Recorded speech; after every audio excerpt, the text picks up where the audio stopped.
Hello दोस्तों, एक बार फिर से मैं वापस आ गया और आज धूप थोड़ी ज़्यादा अच्छी खिली हुई है। तो जैसा कि आप पीछे देख सकते हैं, है ना। तो आज मैंने सोचा एक और इंटरेस्टिंग वीडियो मुझे दिखा हेयर क्लोनिंग के ऊपर। साउथ कोरिया में कुछ टेक्नोलॉजी में जहाँ तक अभी करंट जो वर्क है उसमें यह है कि एक हेयर से आपको 30,000 हेयर मिल सकते हैं। तो ये तो भाई गंजे के लिए तो भैया बहुत ही बढ़िया न्यूज़ है। अब क्वेश्चन ये है कि अब ये प्रैक्टिकल वर्ल्ड में पब्लिक के लिए, मासेस के लिए कब तक आएगी, इसका भी पूरा क्लैरिफिकेशन तो नहीं है, क्योंकि कहने के लिए तो कह रहे हैं अगले 5 साल में आ जानी चाहिए, बट लेट्स एज्यूम 10 साल 15 साल लगते हैं, जबकि प्राइस भी रीज़नेबल हो, टेक्नोलॉजी भी एडवांस हो गई हो। लेकिन एक बाल से अगर 30,000 है, यानी आप 10 बाल दोगे तो 3 लाख, तो फिर तो भैया बाल हरे भरे हो जाएंगे, है ना। और अभी जो हम लिमिटेड हेयर से गेम खेलते हैं उसमें तो यही है, जो भी पीछे की हेयर्स है वही आगे लगते हैं। और जैसा मैंने पिछले वीडियो में बताया कि अगर DHT ब्लॉकर का इतना ही तंगी है तो प्लीज़ टर्मरिक और नेचुरल चीज़ों को यूज़ करो जो सस्ता सुंदर टिकाऊ होता है। और एक और टॉपिक मैं शायद टच करना चाहता हूँ, ये भी थोड़ा कंट्रोवर्शियल ही है कि PRP, है ना, कि PRP वाकई काम करता है।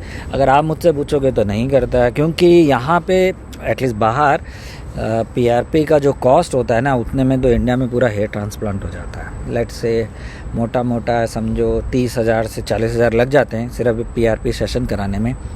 और जब मैंने अपने डॉक्टर से भी बात करी थी तो उन्होंने कहा था PRP हेयर ट्रांसप्लांट के कराने के बाद कोई काम का है नहीं, एज़ यूजुअल, राइट। तो कभी कभी आपको, और इंडिया में या इवन कई बार मैं यूट्यूबर्स को देखता हूँ कुछ को, तो वो बता रहे होते हैं कि PRP करने से उनको बहुत फ़र्क पड़ा। आई थिंक वो सब साइकोलॉजिकल है। ये कह सकते हैं कि जिसके बाल धीरे धीरे अभी कम हो रहे हैं, initial, very very initial stage है ना, ग्रेड 1 कह लो या मतलब उस तरह का अगर इनिशियल स्टेज है, तो वहाँ शायद PRP हेल्प करे, क्योंकि दैट इज़ वेयर, मतलब वहाँ पे ही उसका ज़्यादा यूसेज है। और हेयर ट्रांसप्लांट अगर आप करा रहे हो उसके बाद आप ये सोचोगे PRP से कुछ होगा, तो कुछ ना होने वाला घंटा। हाँ, ये विटामिन D से ज़रूर कुछ होगा, ये नेचुरल जो चीज़ें हैं ना, विटामिन D, अपना ऑयल्स, शैम्पू विदाउट सल्फेट वाले और पैराबेन फ्री वाले, और जो मैंने पिछले 7-8 पॉइंट्स बताए थे उनसे ज़रूर फ़र्क पड़ेगा। तो फ़िलहाल मैं आपको अपने हेयर्स ज़्यादा और क्लोज से दिखाता हूँ। ये देखिए आप, है ना, शायद पिछली बार भी मैंने कोशिश करी थी। और एक और अच्छी इंटरेस्टिंग चीज़, मतलब वो भी मैंने ऑब्ज़र्व किया, ये सब लौंग के तेल की है। तो मैंने पिछली बार क्या किया था, अपने बाल कटा लिए थे और अगेन अभी मोटा मोटा 1 महीना ही हुआ है और ये फिर से इससे आगे पहुंच गए हैं, which is a very positive thing, है ना। और अच्छा, कुछ लोगों का ये कहना था कि आपके हेयर फॉल कितना होता है, बहुत ज़्यादा होता है या कम होता है, या कैसी सिचुएशन है। मिक्स कहूँगा, इस सेंस में कि फॉर एग्ज़ाम्पल कैसे कहें, लेट्स पुट दैट वे, जब मैंने शुरू में हेयर ट्रांसप्लांट जब मैंने फ़र्स्ट कराया था, तब मेरा हेयर फॉल रीज़नेबली ज़्यादा होते थे, क्योंकि तब मैंने फुली रिसर्च करके हेयर ट्रांसप्लांट डिसीजन नहीं लिया था। फिर जब ऑन द जर्नी जब मुझे पता चला, क्योंकि सेबोरिक का एक नीम ऑयल बहुत ही अच्छा सॉल्यूशन है, उसके बाद से हेयर फॉल रीज़नेबली कंट्रोल कह सकते हैं, ऐसा भी नहीं कह सकते कि फुल्ली कंट्रोल है, जैसे कि आज की डेट में तो काइंड ऑफ फुल्ली कंट्रोल्ड है। तो अब मैंने हेयर फॉल रोकने के लिए एक अलग से वीडियो भी बनाई है। तो आज की डेट में अगर मुझे सोचना हो कि क्या रीज़न लगते हैं हेयर फॉल, कैसी सिचुएशन है, तो देखो ऐसा है सर, जब मैं जनरली टिपिकली नहाता हूँ तब तो मुझे हेयर फॉल कम ही मैंने फ़ील किए हैं, क्योंकि लोग बोलते हैं कि अगर आपके 100 हेयर गिर रहे हैं तो बहुत कोई घबराने की बात नहीं है, बट टकले आदमी के लिए तो 100 हेयर बहुत ज़्यादा होते हैं ना। अगर रोज़ 100 हेयर गिन रहे हैं, मैंने लगाई 6,000 हैं, तो 60 दिन यानी 2 महीने के अंदर तो खेती गई ना, मतलब रीज़नेबली खेती गई, राइट। तो वो गलत है मेरे हिसाब से। हाँ, अगर आपके सर में लाखों हेयर हैं और फिर 200 गिरे, 100 गिरे, फिर समझ में आता है। मैंने जो ऑब्ज़र्व किया वो ये है कि मुझे नहाते हुए, मतलब प्रैक्टिकली तो ज़ीरो ही है, मैंने ऑब्ज़र्व नहीं किया। जो मेरे हेयर जो मैं गिरते हुए जो मैंने फ़ील किया, कभी कभी जैसे मैंने ऐसे हाथ लगाता हूँ तब मेरे को कभी कभी आते हैं, जैसे अभी तो नहीं आ रहे। और ये जो मेन इम्प्रूवमेंट मैंने ऑब्ज़र्व करी है, ये लौंग के तेल के बाद ज़्यादा इम्प्रूवमेंट करी। एग्जांपल जैसे मैंने अदरक में लौंग डाला या ऑनियन में और लौंग डाला। अब मैं एक और ले आया हूँ फेनुग्रीक मेथी, उसमें भी लौंग डाल के। तो अब तो हाँ, एक और मेरे पास जो नींबू है, अब तो मैंने नींबू का रस भी उसमें मिला दिया है। तो मतलब इसके बाद से तो मेरा हेयर फॉल मुझे ज़्यादा फील नहीं होते। हाँ, जब मैं सोया रहता हूँ और ऑयल लगा के सोता हूँ टिपिकली रात को, तो तब आप कह सकते हो मोटा मोटा सिंगल डिजिट में ही हेयर मुझे दिखते हैं गिरते हुए। ऐसा नहीं है कि मेरे बहुत ज़्यादा हेयर गिर रहे हो, क्योंकि अगर बहुत ज़्यादा हेयर गिरेंगे तो मैं तो खुद ही घबरा जाऊँगा, है ना। तो फ़िलहाल एक बार फिर से हेयर को क्लोजली देख लेते हैं। और अभी ये देखा जाएगा तो अभी मैंने कंघी वंगी ढंग से नहीं करी है। और ये देखो, अभी मैंने इतने घुमा रहा हूँ। मुझे ये याद है जब तक मैंने वो लौंग और क्या बोलते हैं नींबू और ये सब नहीं डाले थे तो मेरे हेयर ज़्यादा गिरते थे। अभी तो मुझे देखो ना, कुछ नहीं आया हाथ में, काइंड ऑफ। पहले आते थे, अगर मैं पुरानी आप वीडियो देखोगे और तब मैं उसमें कंघी मारता था तो आते थे।